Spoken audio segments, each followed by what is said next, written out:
We can count on you now to sort of up the ante with these new product features a couple of times a year. And as a guest, I'm excited about guest favorites. But at the end of the day, it's about driving new business. How many new additional bookings do you think these new features can unlock? I mean, I think this is going to be a really big growth driver for us, Emily. And the reason why is the number one reason people like Airbnb is because the homes are unique. Every home is different. The biggest problem with Airbnb, and the number one reason people book hotels, is you know what you're going to get. And we asked, what if we can combine the best of both? What if you can have the uniqueness of Airbnb with the reliability you expect from a hotel? And that's what guest favorites are. But it's not our word. It's our guest word, because we took 370 million reviews and millions of customer service contacts, and we created this collection of 2 million homes. I think this is going to bring a whole new audience to Airbnb. There was a lot of focus on your outlook last week when you reported results. You talked about macroeconomic trends. You said there's volatility. You said bookings could moderate and that you're already seeing signs from that in this quarter. Can you tell us a little more about this volatility? Where is it coming from? How dramatic is it? And how big is the impact going to be? Well, mostly what we were doing is we were just a few weeks into the quarter, and we were seeing a lot of geopolitical uncertainty. So we just wanted to be cautious. At the same time, we feel like our business is extremely resilient. We've done $4.2 billion in free cash flow this year, trailing 12 months. That is a 44% free cash flow margin. Our revenue grew at 18% year over year. So we're feeling really good at this very moment. We just wanted to exercise a little bit of caution, just given what was happening in the world. So you've said Airbnb is now ready to expand beyond its core. Can you give us a tease? Where is that next level of growth and monetization going to come from? I think it's a few areas. I mean, let me first say, I think we've only scratched the surface of how big our core business of booking homes around the world could be.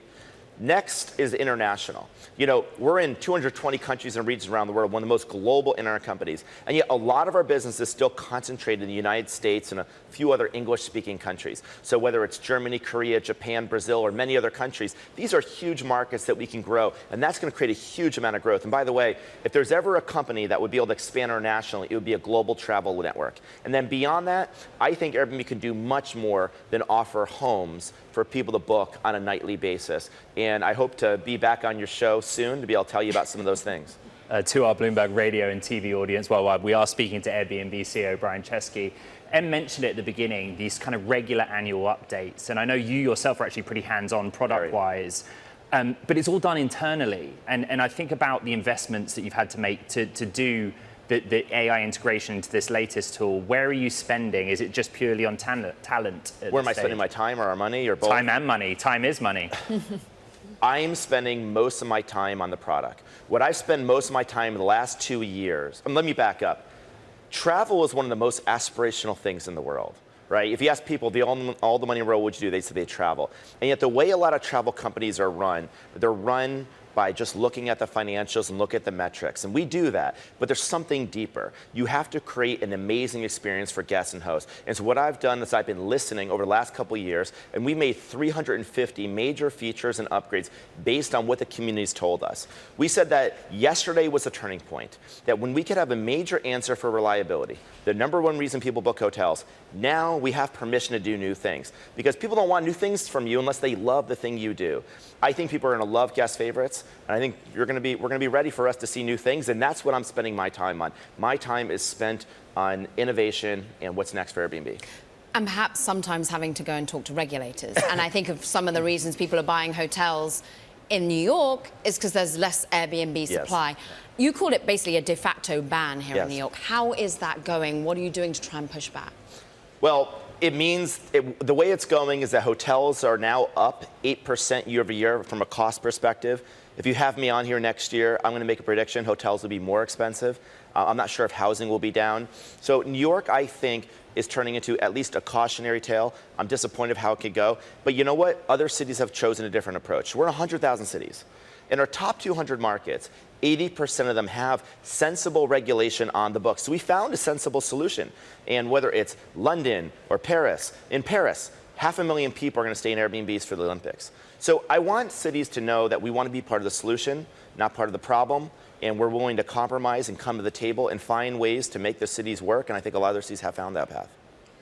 Brian, obviously what's going on in New York has been pretty dramatic. People are calling this the Airbnb apocalypse, and there are a lot of concerns that other cities could follow on, even if they do have smart regulation.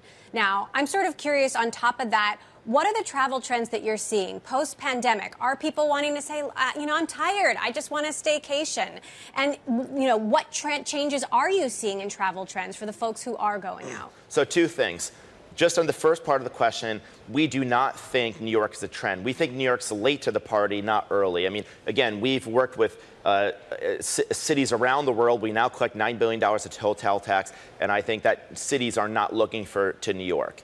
On the travel trends, it's really interesting, Emily. Before the pandemic, 80% of our business was people either crossing a border or going into a city. The pandemic, that was shut off. So what were people doing? They were getting in a car, and they were staying in big homes, larger homes with their friends, their family, typically in less urban areas. So what's happening now? What's interesting is the old Airbnb is back, the old ways of traveling are back, but the new ways of traveling are here to stay. And there's 2 reasons why.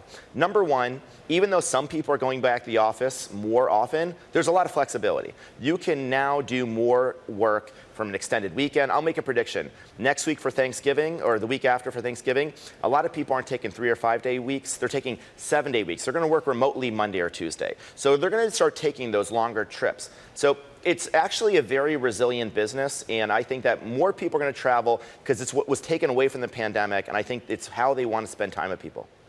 I want that 7-day week, Brian. Last quick question. We've only got 30 seconds left. Affordability. You're bringing down cleaning fees. Prices have come down a bit, but do they need to come down more? And can you do that without alienating hosts? Yeah, I think our secret sauce is finding this magic balance to make sure that on the one hand, the offering is affordable for guests.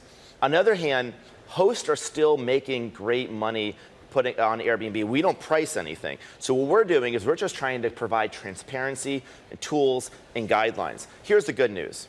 In the United States, prices are 3% down on Airbnb year over year, yet host earnings are at record highs, while hotels are up 10%. So the trend line's going in the right place, and I think hopefully a year from now, our prices won't be going up nearly as fast as hotels, and if that happens, it means Airbnb is a better value every year than the year before.